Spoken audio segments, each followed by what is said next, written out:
Well, I'm Jerry McClanahan, and I'm a Route 66 author, artist, historian, and bottle washer, I guess you could say. I do it all.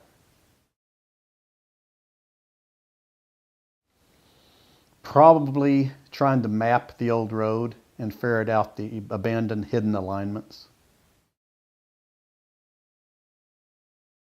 The Easy 66 Guide for Travelers.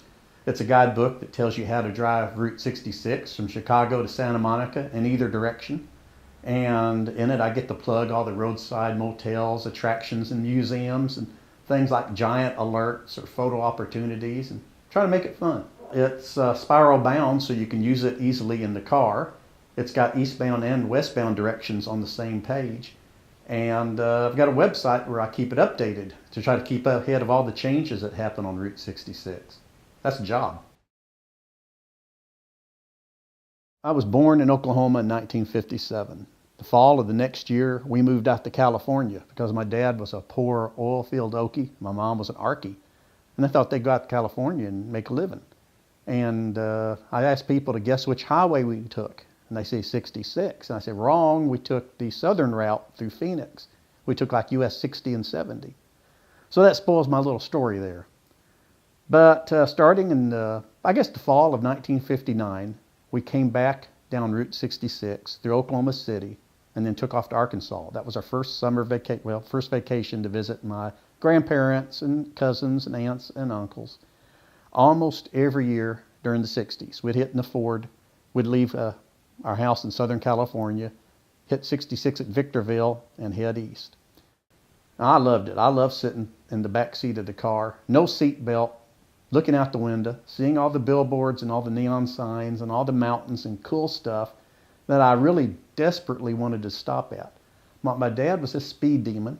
He didn't want to waste a single minute on Route 66. He would drive from Southern California to western Arkansas. It's about over 1,600 miles without stopping to sleep. I have a written record in 1960 where he tallied up his time. He did it in about 29 hours of straight driving. And it's frustrating. I'm sitting in the car, I'm seeing all this cool stuff, and I'm trying to get Dad to stop, and most of the time he wouldn't stop. I even tried the old bathroom trick. I got to go to the bathroom. Well, he'd hand me the paper cup over the seat back. And to this day, I can remember trying to do my business in the back of a moving car with cars passing us. And it was frustrating. But that's where I got my love for Route 66.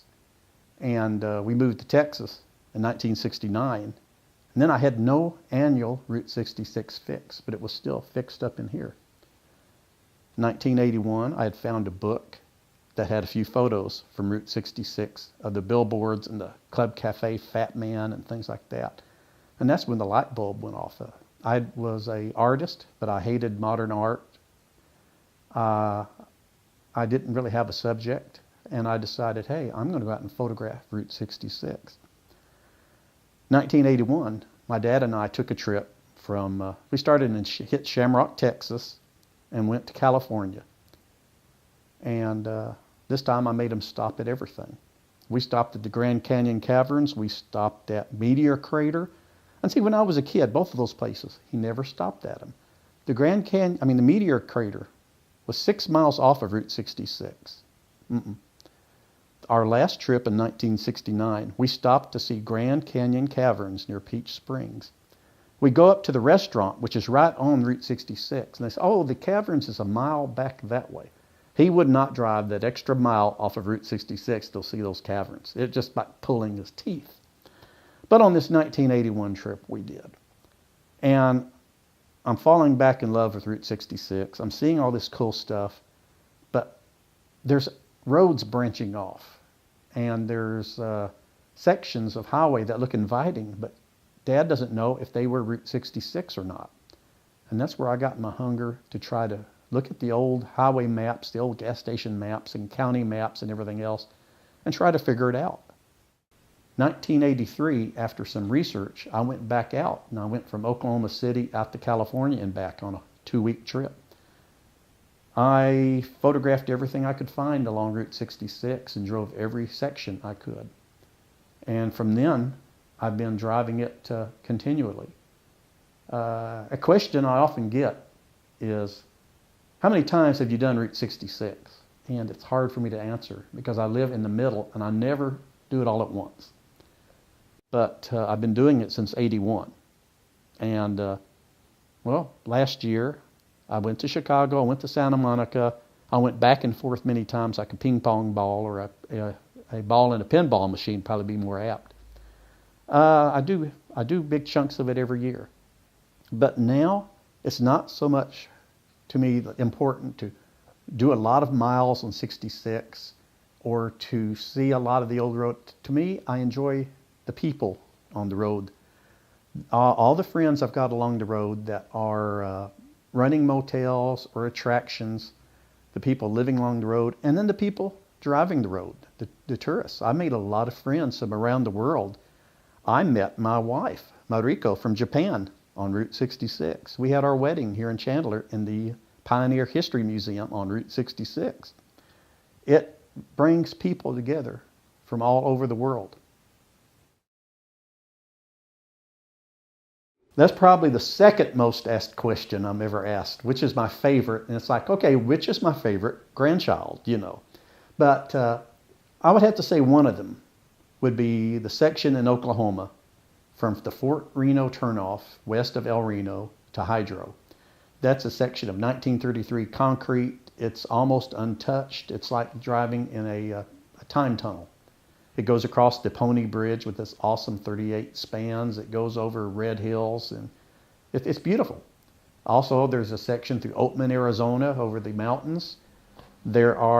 Each state has a section of Route 66 I really enjoy. So I guess it's whatever section I'm on at the time, you know. Well, let's see. Like I mentioned, it brought me my wife. I make my living on Route 66. Most of my friends are because of Route 66. It's made the biggest impact on my life of anything.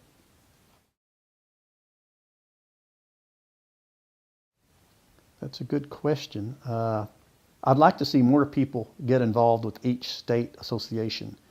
I'm a board member of the Oklahoma 66 Association. We desperately need board members like for the western half of the state. We need more young people to come in and get involved. And just recently at a meeting, a young photographer from Tulsa became the representative for Tulsa County.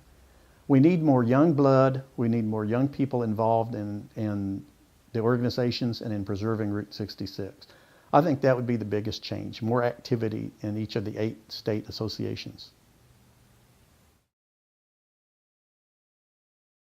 It needs better signage, and that might be strange coming from someone who makes a large part of his income with a guidebook. You might think, oh, Jerry doesn't want better signage. But even with the signs, you still need a book. But talking to the tourists that stop here, Illinois and Missouri have great signage. Unfortunately, many times signs are stolen. But when you get into western Oklahoma, Texas, and the west, there's not as good. It's not as complete. It would help. Even with the guidebook, even with somebody driving along with you that knows the route, it helps to have the signs. It reassures you. It helps you to enjoy the route more.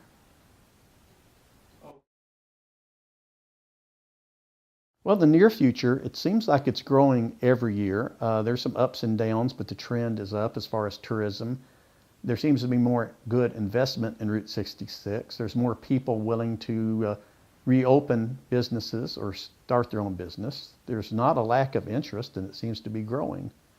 We still have battles like in Albuquerque with the Central being turned into a bus lane.